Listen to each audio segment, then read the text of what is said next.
Hello everyone! Come with me to my first Nigerian wedding. And trust me, you don't want to stay to the end because you need to know the crazy things that went down this day. I woke up on that very Saturday morning, the correct Owambedi. I was calling my host, the person that invited me, but the person wasn't picking up, so I started to get a little worried. But it's fine. I put on my hat and set out after making like a billion TikToks. So we'll talk about that today. So my host actually did call back and give me some information, so that was settled. At this point, I was about to leave the house and my mom was telling me to be careful. I took a last look at myself. And so quick disclaimer here, when I say this is my first Nigerian wedding, I'm excluding the one I went to when I was like 3 years old. I got in the bus and I found it very concerning that was the first one there. It was really sketchy. But then again, everything out of my comfort zone is really sketchy.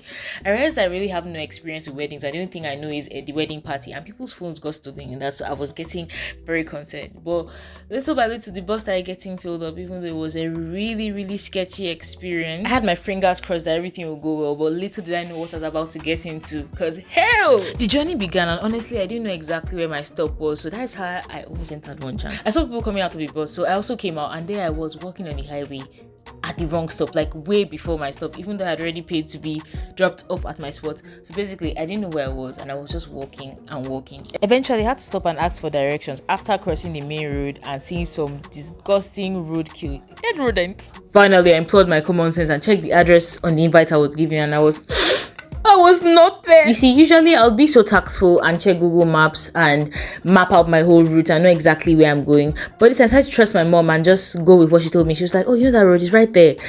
Yeah, nah. I had to take another bus, actually, AKK, and I got to my destination this time. I got to the destination, honestly, still not sure if I was in the right place, but I was hoping and trusting, and I called again to make sure I was in the right place. And it seemed like I was in the right place. The colors seemed so matchy. The place was looking nice. I could see the boards and the bouncers. I got past the nice bouncers and got into the hall, which was jaw-dropping. Maybe just because of my lack of experience or something, but I was taking away. Luckily, the hat I was wearing seemed to match what everybody else was wearing, so that was a bonus, a plus, a coincidence. I was welcomed by the mother of the bride, aka the mother of my host, aka the actual host, so that was amazing. If there's one thing I know about Nigerian weddings or Nigerian parties, that nothing is ever on time. If an event is set to start by 11 a.m., trust me, by 12 o'clock, it hasn't begun. So I came an hour late, and yet I was still an hour early. I must say though, the hall was really beautifully decorated. When I arrived, the hall was still pretty scanty, but filled up eventually. When I tell you that fan behind me was freezing cold, it was freezing cold. There was a fan, there was an AC, and I was just shivering on my own. Some pre-party music, some calm music was playing in the background. Everything seemed calm, and I entertained myself by watching some YouTube videos until these people arrived. When I tell you, people joined the table, and these people, a real piece of work, I tell you. I came to realize that over the hours I spent sat on that table with them. But when I tell you that fan behind me was so loud, you need to hear yourself.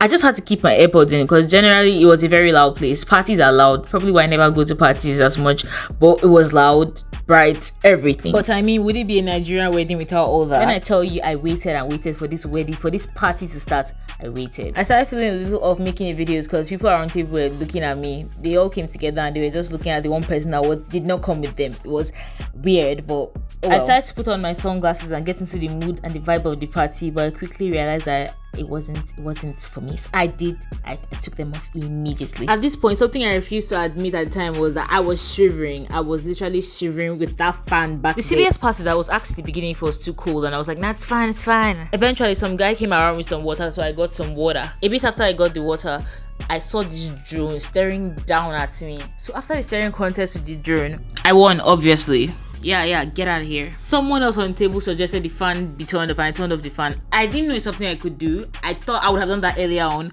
but damn. Things finally got into motion. I started with this song that they were singing. So I went, oh, I'm at a Yoruba wedding. But then I sight a red cap and they switch up the music and I hear...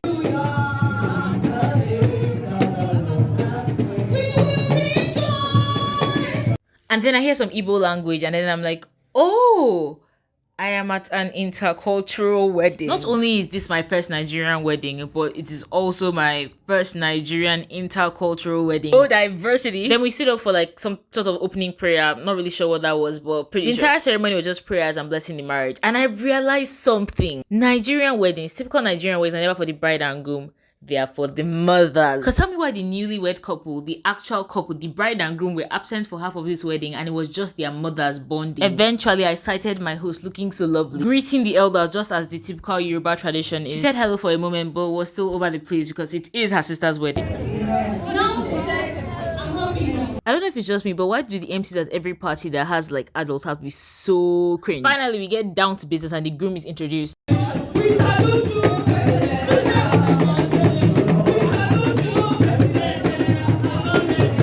Next, the groom did this little dancey dance thing with his friends begging for his wife.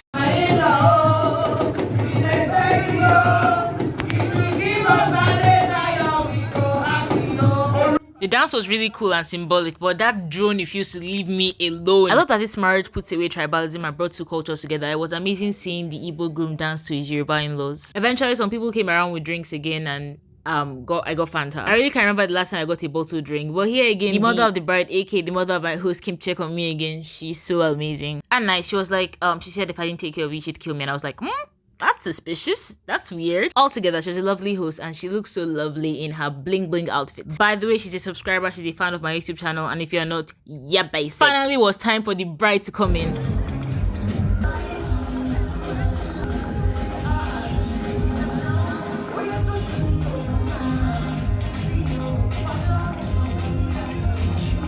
You know I can't show you the entire thing, but trust me when I tell you it was lovely. Mwah. I love how her girls were cheering for her. Like, just look at this. Slowly but surely, they made their way to the front, just be welcomed by another dancey dance from the groom and his friend.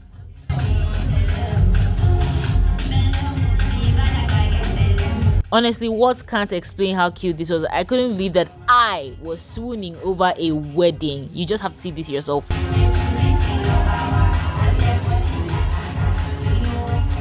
Oh well, the dancey dance went on for a while and it turns out that the men were bringing the bride to the groom ish. I didn't really understand that. Honestly, I'm not going to lie, whoever was in charge of the music did a great job. Chef's kiss.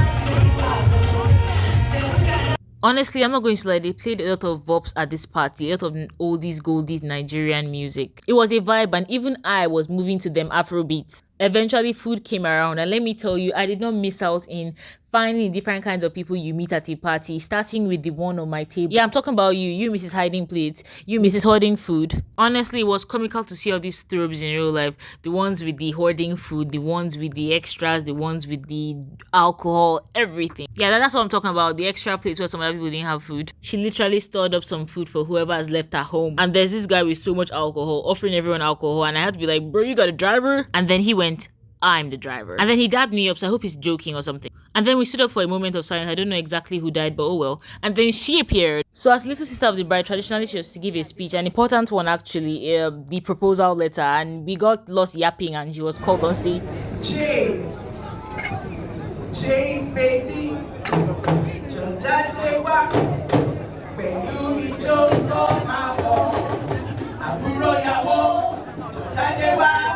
The speech was really lovely, by the way, but here's the woman that was hoarding, arguing over food on the table. It was crazy, I tell you. I listened to the touching letter being read attentively. To give the hand of your daughter to be married to our son. And then letter comes to a close, and then she said, "Clap for me! Clap for me!" So they clap. She goes around greeting more people as she has to before heading right back to me. So basically for the rest of the party, we sat and just laughed and joked around.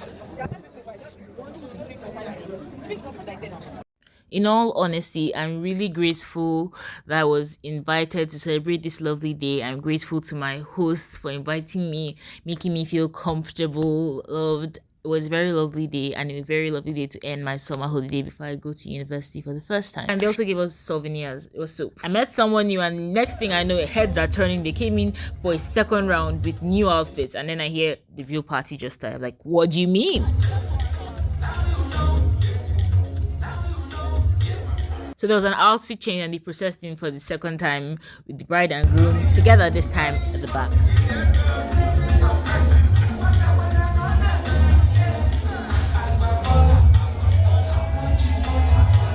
The festivity continues, dance, dance, dance, everyone having a lovely time. The MC hyping everyone up. If you're here for the group, let me hear you make some noise.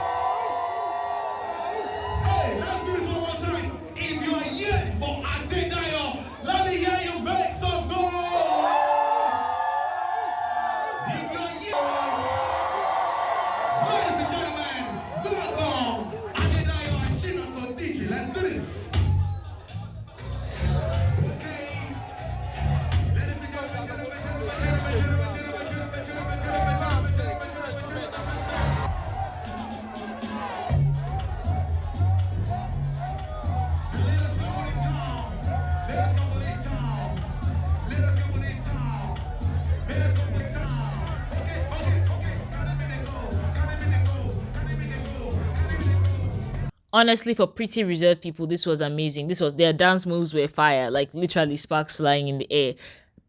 I do not know what to say. It was so amazing witnessing this in person. It felt like the first time I was at a concert. Oh, and then the Rema fans completely took over.